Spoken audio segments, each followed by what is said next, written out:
Bismillahirrohmanirrohim. Assalamualaikum warahmatullahi wabarakatuh. Perkenalkan, nama saya Mulyati. Saya mahasiswa dari Universitas Muhammadiyah Buton, program studi pendidikan guru sekolah dasar semester 4. Tujuan saya membuat video ini untuk memenuhi tugas mata kuliah pembelajaran tematik yang dosen pembimbingnya adalah Bapak Syamsurijal, Sarjana Pendidikan, Magister Pendidikan. Baiklah, di sini saya akan menjelaskan apa saja yang termaksud dalam landasan pembelajaran tematik dan sejarah berlakunya pembelajaran tematik di Indonesia.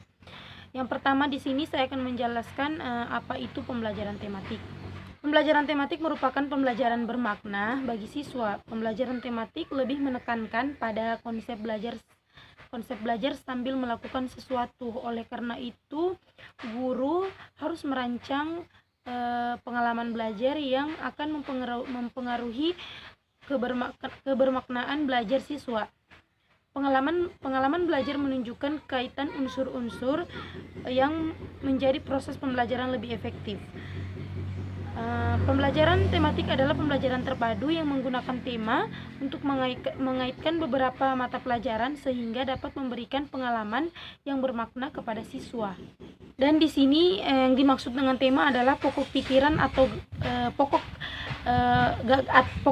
atau gagasan yang menjadi pembicaraan dengan tema diharapkan akan memberikan keuntungan. Itulah tadi pembahasan mengenai pengertian pembelajaran tematik dan apa itu sebenarnya tema. Selanjutnya saya akan menjelaskan apa-apa saja yang termaksud dalam landasan pembelajaran tematik. Di sini landasan pembelajaran tematik dibagi menjadi 3 bagian, yaitu landasan filosofis, landasan psikologis, dan landasan yuridis. Di sini saya akan memaparkan satu persatu apa itu landasan filosofis. Saya akan menjelaskan yang pertama, yaitu landasan filosofis. Landasan filosofis itu setiap pelaksanaan pembelajaran di sekolah dasar, seorang guru harus mempertimbangkan banyak faktor secara filosofis. Kemunculan pembelajaran tematik sangat dipengaruhi oleh tiga aliran filsafat, yaitu yang pertama progresivisme, yang kedua konstruktivisme, yang ketiga humanisme. Saya akan menjelaskan yang ketiga aliran filsafat tersebut. Yang pertama itu aliran progresivisme, yaitu memandang proses pembelajaran perlu ditekankan pada pembentukan kreativitas, pemberian sejumlah kegiatan, suasana yang alamiah, dan pemerhatian pengalaman siswa-siswi. Yang kedua yaitu aliran konstruktivisme. Yaitu aliran konstruktivisme. Di sini aliran ini menjelaskan melihat pengalaman langsung siswa-siswi sebagai kunci dalam pembelajaran. Menurut aliran ini, pengetahuan adalah konstruksi atau bentuk manusia konstruksi pengetahuan melalui interaksi dengan objek, fenomena, pengalaman, dan lingkungannya. Pengetahuan ini tidak dapat ditransfer. Maksudnya tidak dapat ditransfer begitu saja dari seorang guru kepada siswa, tetapi harus dipresentasikan. Siswanya harus mempresentasikan oleh masing-masing siswa. Pengetahuan ini bukanlah suatu yang sudah jadi, melainkan suatu proses yang berkembang secara terus-menerus. Keaktifan siswa yang diwujudkan oleh rasa ingin tahunya sangat berperan dalam perkembangan pengetahuannya. Di sini maksudnya keaktifan siswa itu dalam kelas itu sangat diperuntukkan untuk apa yang dimaksud dengan ini konstruktivisme aliran. Yang kedua itu aliran progresivisme. Di sini dia memandang proses pembelajaran itu perlu ditekankan pada pembentukan kreativitas. Maksudnya di sini pembentukan kreativitas, mungkin siswanya itu dibutuhkan kreativitasnya. Mungkin kita tidak menekankan kepada siswa untuk kreatif, karena di sini yang kita lihat siswa SD. Di sini siswa SD kan dibagi menjadi 2 bagian, yaitu SD kelas rendah dan kelas tinggi. Jadi SD kelas rendah itu dari kelas 1 sampai kelas 3, dan SD kelas tinggi itu kelas 4, 5, 6. Mungkin kalau kreativitas SD kelas tinggi itu mungkin bisa meluangkan kreatifnya dalam pembelajaran, tapi anak-anak yang SD kelas rendah itu mungkin belum tentu bisa meluangkan kreativitasnya karena mereka masih tahap awal untuk memulai pelajaran. Begitu mungkin maksudnya. Terus di sini yang ketiga yaitu aliran humanisme. Di sini aliran humanisme itu melihat siswa dari segi keunikan, ciri khasnya begitu. Terus potensialnya itu kayak bagaimana, terus motivasi yang dimilikinya itu kayak bagaimana. Jadi maksudnya keunikan di sini mungkin siswa itu mempunyai keunikan. Maksudnya dalam proses pembelajaran itu siswanya mungkin dia unik, terus dia mempunyai ciri khas sendiri, mungkin dia pintar atau dia cepat tangkap. Itu mungkin yang dimaksud dan keunikan atau ciri khasnya. Terus kalau mempunyai potensi, di sini siswa-siswa masing-masing itu mempunyai potensi masing-masing dalam dirinya.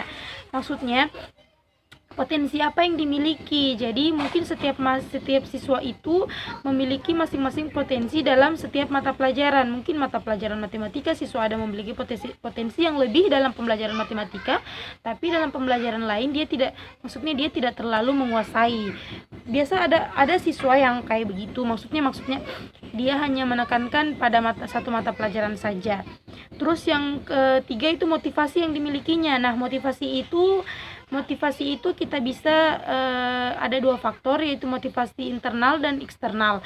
Motivasi internal itu maksudnya motivasi yang ada dalam dirinya siswa itu. Dia motivasi dirinya sendiri, kalau saya bisa, saya harus begini. Terus kalau motivasi internal itu ada 2, yaitu dari orang tua dan guru. Orang tua mungkin bisa memberi motivasi kepada anaknya, dan guru juga harus memberikan motivasi kepada anaknya. Itu mungkin yang dimaksud dalam pemberian motivasi kepada siswa.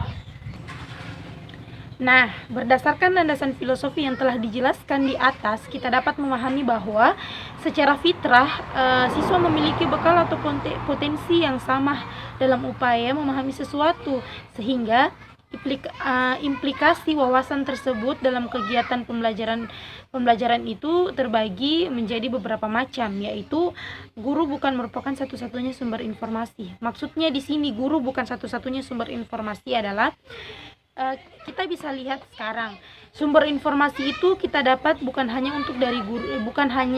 dari guru saja, tapi melainkan banyak sumber-sumber yang kita bisa dapat dari luar. Contohnya seperti sosial media, pengalaman orang lain. Di sini sosial media kita bisa mendapatkan informasi yang sangat banyak, tapi kita lihat di kalangan SD, mungkin di SD kelas 1 atau yang kelas rendah itu mungkin dari sosial media mereka belum terlalu memahami, melainkan dengan kelas tinggi. Tapi kalau informasi yang dari orang tua, dari temannya, mungkin mereka bisa banyak dapat informasi dari teman-temannya.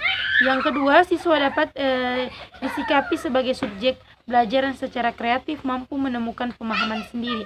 Di sini kita lihat siswa itu sangat mampu mendapatkan pemahaman sendiri. Maksudnya siswa sekarang itu beda dengan siswa yang dulu-dulu. Maksudnya di sini siswa itu dari rumah mungkin dia sudah bisa belajar, sudah bisa dapatkan pemahaman sendiri, karena dengan banyaknya informasi yang dia dapat bukan cuma dari guru saja. Jadi informasi itu dia dapat dari mana saja, dari sosial media, dari luar. Jadi informasi itu dia tidak monoton hanya gurunya saja yang menjelaskan begitu. Kita masuk yang kedua, yaitu landasan psikologis pembelajaran tematik. Selain landasan filosofi, di atas pembelajaran tematik juga dilandasi oleh beberapa pandangan psikologis. Hal ini disebabkan bahwa proses pembelajaran itu sendiri berkaitan dengan perilaku manusia, dalam hal ini yaitu siswa. Pandangan-pandangan psikologi yang melandasi pembelajaran tematik dapat diuraikan sebagai berikut. Yang pertama itu, pada dasarnya masing-masing siswa membangun realitas sendiri. Dengan kata lain, pengalaman langsung adalah kunci dari pembelajaran, yang berarti bukan pengalaman orang lain atau guru yang ditransfer melalui berbagai bentuk media. Yang kedua itu, pikiran seseorang pada dasarnya mempunyai kemampuan untuk mencari pola dan hubungan antara gagasan-gagasan yang ada. Yang ketiga, pada dasarnya siswa adalah seorang individu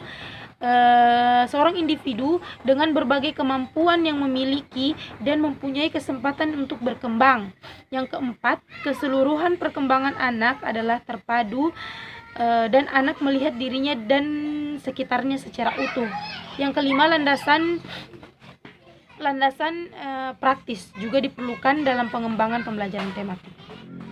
Yang ketiga yaitu landasan yuridis. Dalam pembelajaran tematik berkaitan dengan berbagai kebijakan atau peraturan yang mendukung pelaksanaan pembelajaran tematik di sekolah dasar. Landasan yuridis tersebut adalah Undang-Undang Nomor 23 Tahun 2002 tentang perlindungan anak, yang menyatakan bahwa setiap anak berhak memperoleh pendidikan dan pengajaran dalam rangka pengembangan pribadi dan tingkat kecerdasan sesuai dengan minat dan bakatnya. Begitu. Mungkin di sini maksudnya siswa itu berhak mendapatkan pendidikan. Kita tidak bisa membandingkan antara siswa yang memang ekonominya di bawah dan ekonominya kelas tinggi. Kita tidak bisa membanding-bandingkan siswa. Yang jelasnya siswa Indonesia, masyarakat Indonesia harus wajib mendapatkan pendidikan.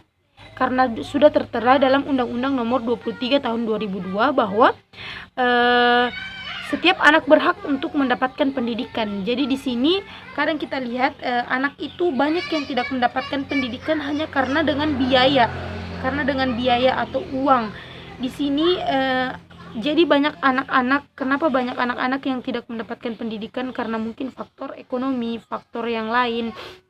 Jadi di sini saya menekankan bahwa anak itu sangat butuh yang namanya pendidikan, karena dengan pendidikan kita bisa melakukan sesuatu yang bermanfaat untuk orang lain.